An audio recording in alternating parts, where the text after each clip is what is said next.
wala kaming tiwala sa darating na eleksyon ito. Pagkipaliwanag mo, Yusek. Bakit? Ito na ang hukos-pukos nangyari na. Ha?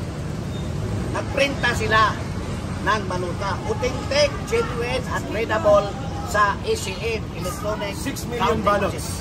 Iwan ko lang kung 6 million baka mas malaki. Mas malaki pa yan. 6 million lang ang report. Bro, alam ko. Kasi, bakit alam ko? Ako po ay nagiging executive officer ng Foundation for Clean Elections.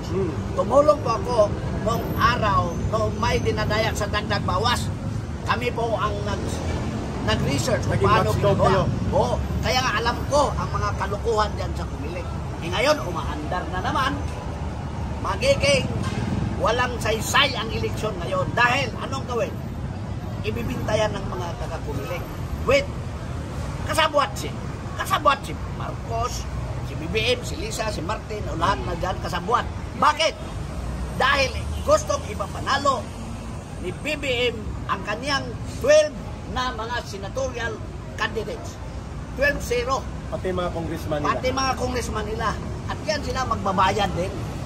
Kasi pagdating sa sa counting, ang i-distribute, yun ang kasi pipilapan na nila yun. Nagdagan ko kayo, Yusek Ben, ha? Halimbawa, ang inaamin ng Comelec na nang lumabas ang unang desisyon ng Korte Suprema na may mga kulang na kandidato na dapat ihabol, pinatigil nila ang early printing.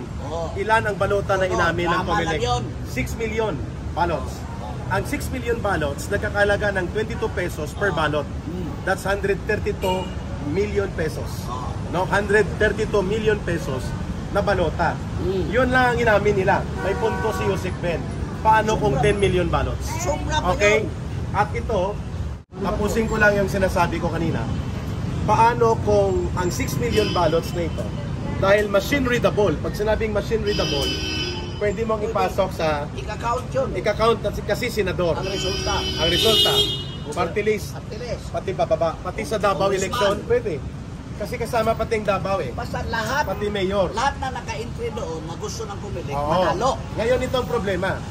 Kung susunugin nila in public ang 6 million ballots, parang nagsunog ka ng 132 million pesos. Ngayon, kung i-shred mo o ipapalamon mo sa machine, ngayon ito ang problema. Nasaan ito ngayon? Saan itong ngayon? 6 million earlier printed na machine na mga balota. Saan? Na machine readable. So, may punto po si Yusek Ben Ranke dyan. Gagamitin nila. Kaya nga, Yusek Ben ito naman. Kaya nga nakita ninyo yung mga survey bayaran nila. Tumataas ang rating ng mga kandidato ni BBM. Bakit? Mind conditioning dan para itugma doon sa panalo nila sa daya. May possibility. Yun. Kaya nga hindi tayo maniniwala na tuwid ang eleksyon na ito. Tuwad. Isang tuwad. Focus, dagdag bawas para ma-elect.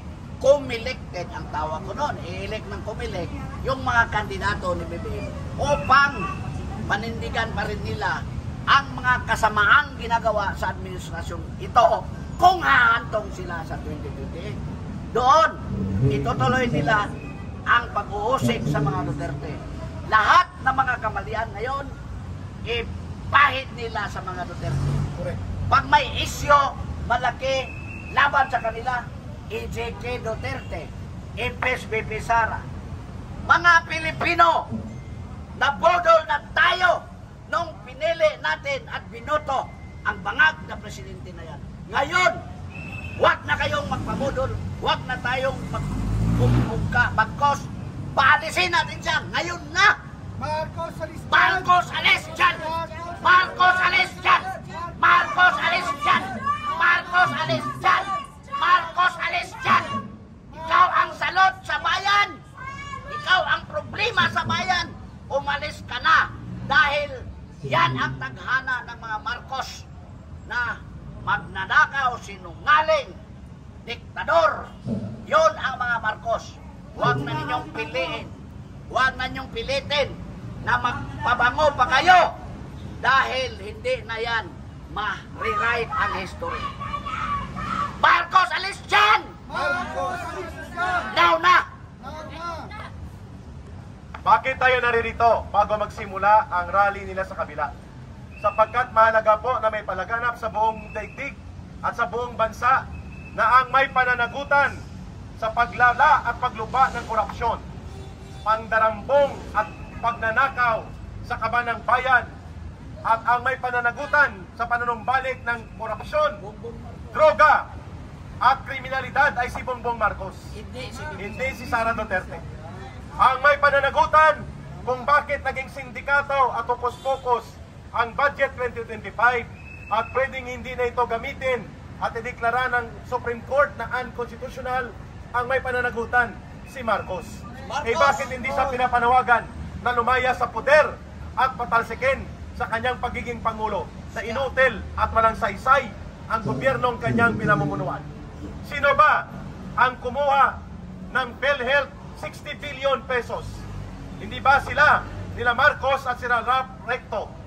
At pinigilan ng Korte Suprema na magkaroon ng temporary restraining order at injunction, kaya hindi nila nakuha ang 26 or 29 billion na naiwan sa PhilHealth. Hindi ba yan ay pananagutan ng Pangulo ng Bansa? Bakit si Sara Duterte ang ipinapa-impeach at hindi si Marcos? Yan ang tanong ng mamamayan.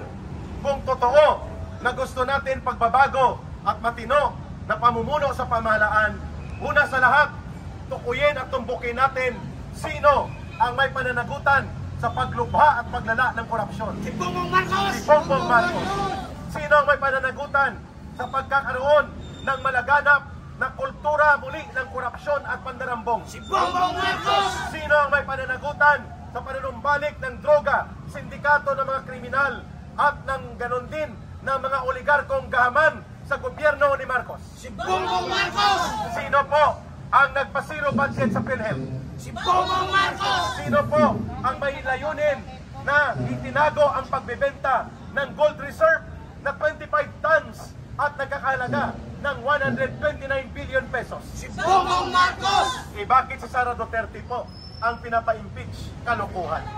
My goodness, mga kababayan, ito ang dahilan kung bakit kailangan nating ilinaw ang mga isyu na ito at bakit tayo nagsasalita dito, sapagkat hindi pwedeng tabunan, hindi pwedeng takpan ang katotohanan, sapagkat anong katotohanan, mga kababayan? Ang katotohanan, ang paniningil at pananagutan dapat nakasentro kay Marcos, sapagkat siya ang Pangulo ng bansa. At malinaw po na ang malala at malaganap na korupsyon na ito ay pananagutan ni Marcos mismo. Siya ang pumirma sa lahat! Siya ang panagutin!